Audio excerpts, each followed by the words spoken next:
Durant 300 000 ans, ils ont dominé l'Europe de l'âge glaciaire. Ils chassaient les bisons de face avec des lances, ils enterraient d'un leurs morts, se parèrent de plumes et gravèrent des symboles sur les parois des grottes. Ils n'étaient pas les hommes des cavernes brutaux de l'imaginaire populaire. Ils étaient quelque chose de bien plus remarquable. Et puis, ils ont disparu. Nous avons passé des décennies à reconstituer l'histoire des Néandertaliens en tant qu'espèce. Mais il y a une question que la science n'a que récemment osé poser directement. Que savons-nous réellement des femmes néandertales? Pas des Néandertaliens en général, mais des femmes spécifiquement? La réponse, il s'avère, est profondément dérangeante. La recherche sur l'ADN ancien a avancé rapidement au cours de la dernière décennie. Et ce qu'elle a révélé sur la vie des femmes néandertales va bien au-delà de la biologie. Cela touche la façon dont leur société était structurée, comment elles étaient déplacées entre les groupes, et quel rôle elles ont joué dans le lent et silencieux effondrement de leur espèce entière. Ce n'est pas une histoire de bataille ou de peste, c'est quelque chose de plus subtil et à bien des égards plus troublant. À la fin, vous ne verrez plus jamais les Néandertaliens de la même manière. Commençons. Avant de commencer, où êtes-vous où êtes-vous dans le monde? Laissez un commentaire ci-dessous et n'oubliez pas de vous abonner. Pendant longtemps, les scientifiques ont fait une supposition sur la société néandertale qui semblait raisonnable en surface. Ils supposaient que les rôles selon le genre ressemblaient à peu près à ce que nous connaissons. Les mâles chassaient, les femelles cueillaient, s'occupèrent des jeunes, restaient plus près du camp. Une division du travail qui reflétait ce que les premiers chercheurs projetaient aussi sur les sociétés humaines anciennes. C'était une supposition confortable. Elle était aussi fausse. Commençons par ce que les os nous disent, car la preuve physique seule était frappante. Les femmes néandertales n'étaient pas petites ni fragiles. Elles étaient puissamment bâties selon n'importe quel critère, avec des os denses, des points d'attache musculaires très développés et une charpente osseuse conçue pour l'endurance physique brute. Les études sur des squelettes de femmes néandertales montrent des marques musculaires comparables à celles d'athlètes masculins modernes. Elles n'étaient pas des spectatrices dans un monde dangereux. Leur corps était façonné par lui. Et puis, il y a les blessures. Des fractures guéries trouvées sur des squelettes de femmes néandertales suivent un motif que les chercheurs jugent profondément révélateur. Les fractures sont concentrées sur la tête, le cou et le haut du corps. Ce motif de blessure spécifique correspond à un groupe de personnes dans le monde moderne avec une cohérence saisissante.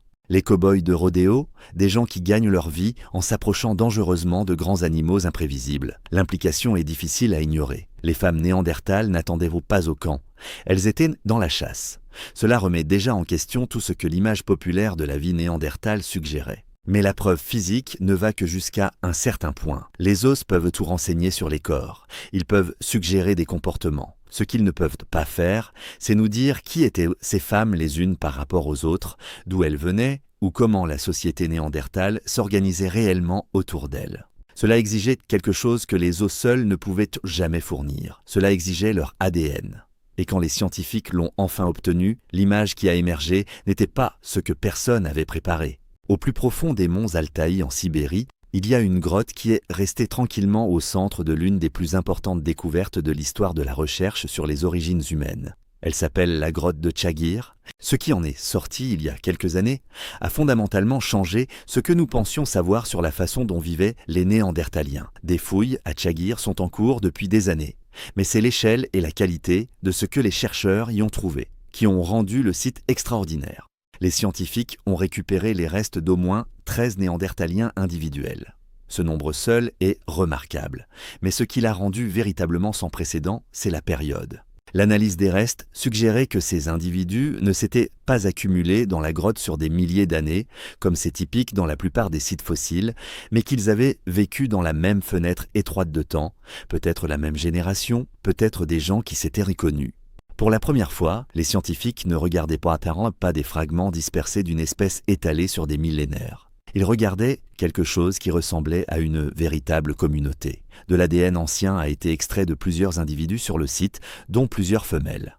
La qualité de la préservation était exceptionnelle, ce qui compte énormément dans la recherche sur l'ADN ancien. Des échantillons dégradés ou contaminés peuvent produire des résultats trompeurs. Le matériel de Tchagir était suffisamment propre pour fournir des données génétiques détaillées fiables provenant d'individus ayant vécu il y a environ 54 000 ans. Les découvertes ont été publiées dans une étude marquante de l'an 2022 dans la revue Nature, produite par une grande équipe internationale de chercheurs. Elle aura été immédiatement reconnue comme l'une des contributions les plus significatives à la science néandertale depuis des années. Mais la signification n'était pas seulement dans ce que l'ADN confirmait. Elle était dans ce que l'ADN révélait que personne ne cherchait, quelque chose de caché à l'intérieur de la structure génétique de cette petite communauté ancienne, quelque chose qui pointait directement vers les femmes. Quand les scientifiques ont commencé à analyser les données génétiques de la grotte de Tchagir, la première chose qui ressortait n'était pas une seule découverte spectaculaire. C'était une absence frappante et troublante de diversité génétique. La diversité génétique est le fondement de la résilience d'une population. Plus il y a de variations au sein d'un pool génétique, mieux un groupe est équipé pour s'adapter, survivre aux maladies, se remettre des pertes. Les humains modernes, même dans de petites communautés isolées, maintiennent un niveau de base de diversité qui reflète des milliers d'années de mouvements, de mélanges et de contacts avec d'autres groupes. C'est l'une des choses qui a rendu notre espèce si difficile à éteindre. Les Néandertaliens de Tchagir n'en avaient presque aucune. Quand les chercheurs ont calculé la taille effective de populations impliquées par les données génétiques, le nombre était stupéfiant dans sa petitesse. La population reproductrice sur ce site était estimée à quelque part entre 10 et 20 individus. Pas 10 à 20 personnes présentes dans la grotte en même temps. 10 à 20 individus contribuant au pool génétique à travers les générations. Pour une espèce sociale capable de s'étendre sur des centaines de kilomètres à travers un continent, ce nombre représente quelque chose qui ressemble à l'isolement génétique dans sa forme la plus extrême. Pour mettre cela en perspective, certaines des populations humaines géographiquement les plus éloignées et historiquement les plus isolées, jamais étudiées, montraient encore, de manière spectaculaire, plus de variations génétiques que ce qui a été trouvé ici. La communauté de Tchagir n'était pas seulement petite, elle fonctionnait au bord même de ce que la génétique des populations considère comme viable. Cela a soulevé une question immédiate et profondément inconfortable. Comment cette communauté se maintenait-elle? D'où venaient les nouvelles contributions génétiques? Comment évitait-elle les dommages cumulés de générations de consanguinité? La réponse était enfouie dans les données. Mais pour la trouver, les chercheurs devaient examiner séparément les lignées génétiques mâles et femelles. Et c'est là que le vrai trouble a commencé. En génétique, il y a deux types d'ADN que les scientifiques utilisent pour retracer la lignée à travers un seul parent. L'ADN mitochondrial se transmet exclusivement de la mère à l'enfant. Le chromosome XY se transmet exclusivement du père au fils. En les analysant séparément, les chercheurs peuvent reconstruire les histoires maternelles et paternelles d'une population indépendamment l'une de l'autre. C'est un outil puissant. Et, à Tchagir, il a raconté deux histoires complètement différentes. Les données du chromosome Y, les lignées paternelles, montraient ce à quoi on pourrait s'attendre d'un petit groupe isolé. Une diversité limitée, cohérente avec des mâles qui avaient passé des générations dans la même communauté, se reproduisant au sein d'un pool génétique restreint. Les pères, les fils, les grands-pères, génération après génération restant sur place. Les données mitochondriales racontèrent l'histoire opposée. Les lignées maternelles, les signatures génétiques transmises par les femmes, montraient un motif de diversité qui ne correspondait pas au reste du génome de la communauté. Les femmes étaient génétiquement distinctes les unes des autres d'une manière que les hommes ne l'étaient pas.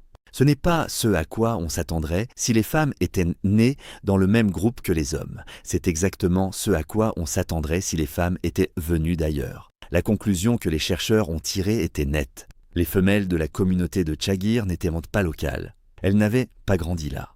Elles étaient originaires d'autres groupes et avaient été intégrées dans celui-ci. Dans le langage de la génétique des populations, ce motif est appelé dispersion à prédominance féminine. Les femelles bougent, les mâles restent.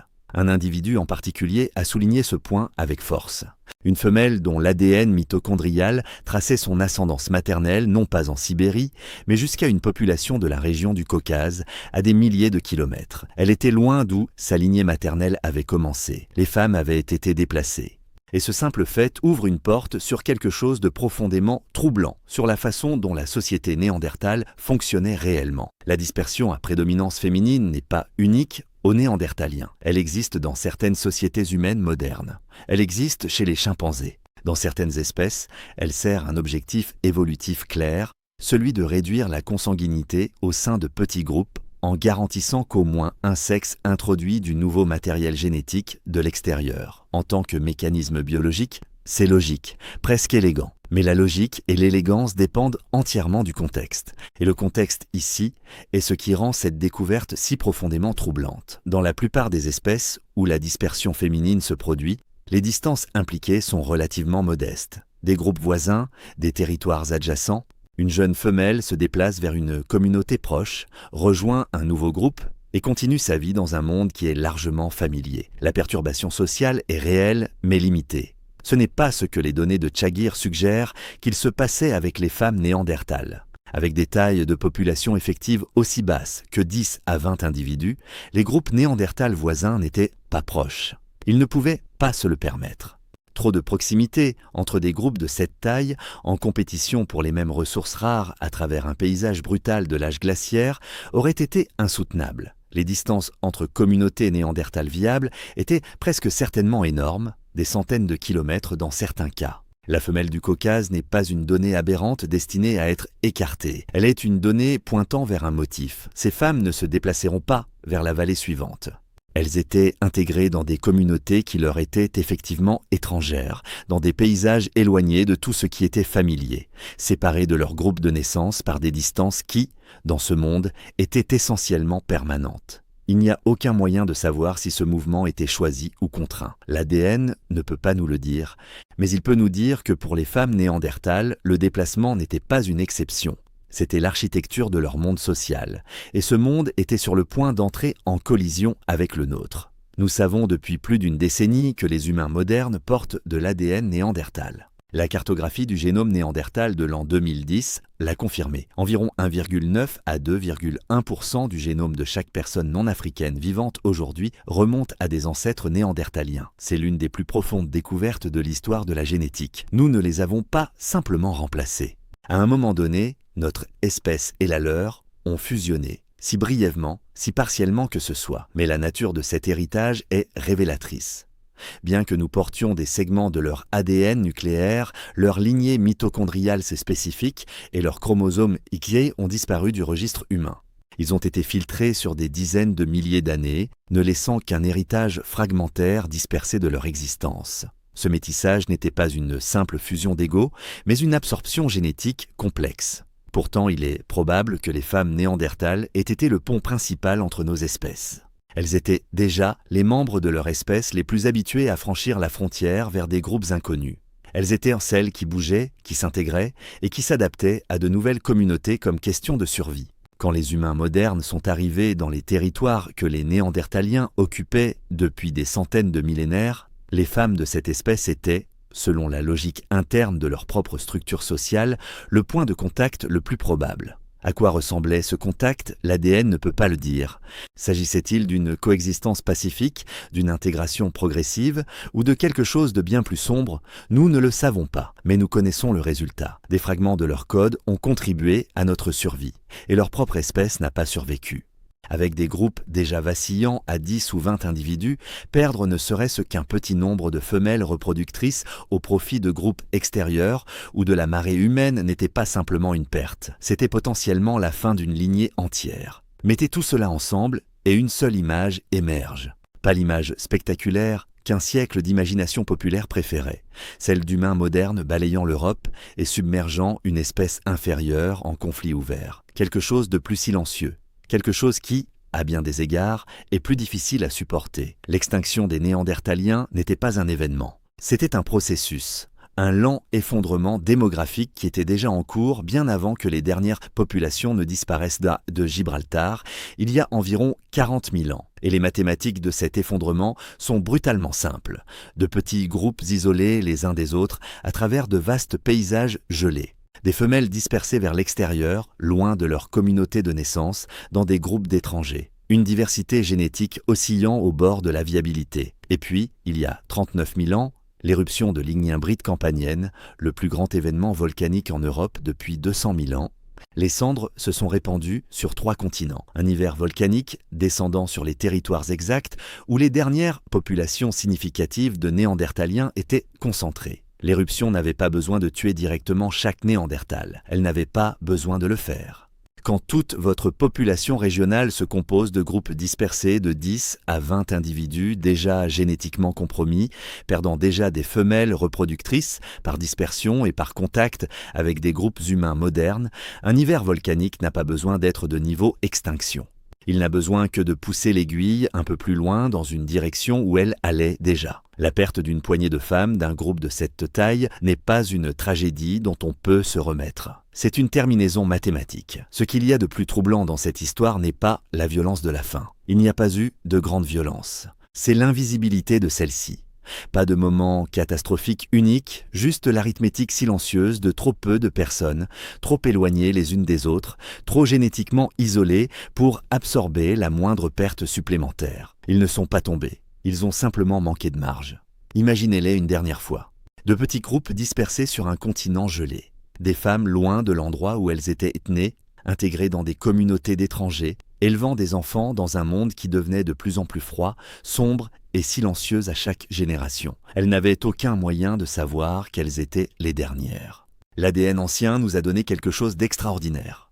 Pas seulement des points de données, des estimations de population et des motifs de dispersion. Il nous a donné des aperçus de vies individuelles.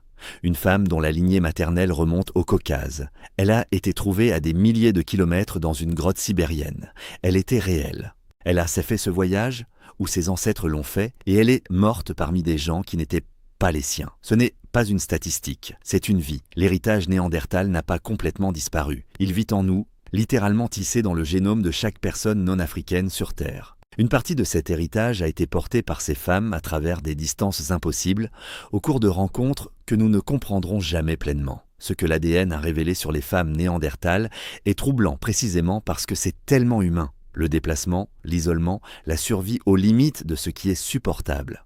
Elles méritaient mieux de la part de l'histoire. La science est enfin en train de leur rendre leur histoire.